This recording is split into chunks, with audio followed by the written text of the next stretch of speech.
Chapter 26. Then all the people of Judah took Uzziah, who was 16 years old, and made him king in place of his father Amaziah. He was the one who rebuilt Elath and restored it to Judah after Amaziah rested with his ancestors. Uzziah was 16 years old when he became king, and he reigned in Jerusalem 52 years. His mother's name was Jechaliah. She was from Jerusalem. He did what was right in the eyes of the Lord, just as his father Amaziah had done. He sought God during the days of Zechariah, who instructed him in the fear of God. As long as he sought the Lord, God gave him success. He went to war against the Philistines and broke down the walls of Gath, Jabneh, and Ashdod.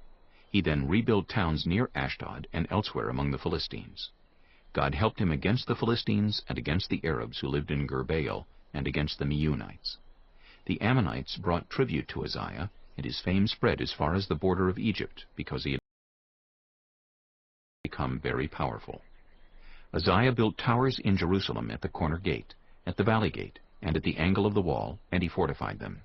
He also built towers in the wilderness and dug many cisterns, because he had much livestock in the foothills and in the plain. He had people working his fields and vineyards in the hills and in the fertile lands, for he loved the soil. Uzziah had a well-trained army, ready to go out by divisions according to their numbers, as mustered by Jeiel the secretary and Maaseiah the officer, under the direction of Hananiah, one of the royal officials. The total number of family leaders over the fighting men was 2,600.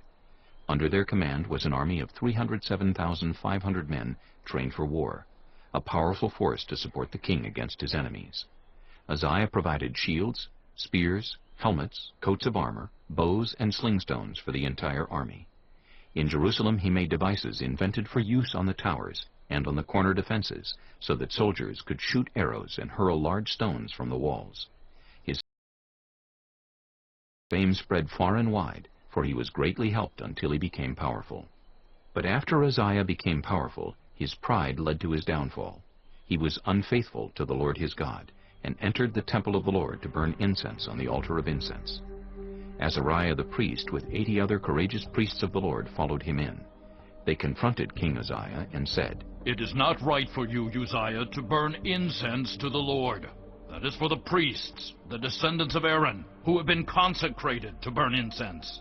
Leave the sanctuary, for you have been unfaithful, and you will not be honored by the Lord God." Uzziah, who had a censer in his hand ready to burn incense, became angry. While he was raging at the priests in their presence before the incense altar in the Lord's temple, leprosy broke out on his forehead. When Azariah the chief priest and all the other priests looked at him, they saw that he had leprosy on his forehead, so they hurried him out. Indeed, he himself was eager to leave, because the Lord had afflicted him. King Uzziah had leprosy until the day he died. He lived in a separate house, leprous, and banned from the temple of the Lord. Jotham his son had charge of the palace and governed the people of the land. The other events of Uzziah's reign, from beginning to end, are recorded by the prophet Isaiah, son of Amos. Uzziah rested with his ancestors and was buried near them in a cemetery that belonged to the kings, for people said, "He had leprosy." And Jotham his son succeeded him as king.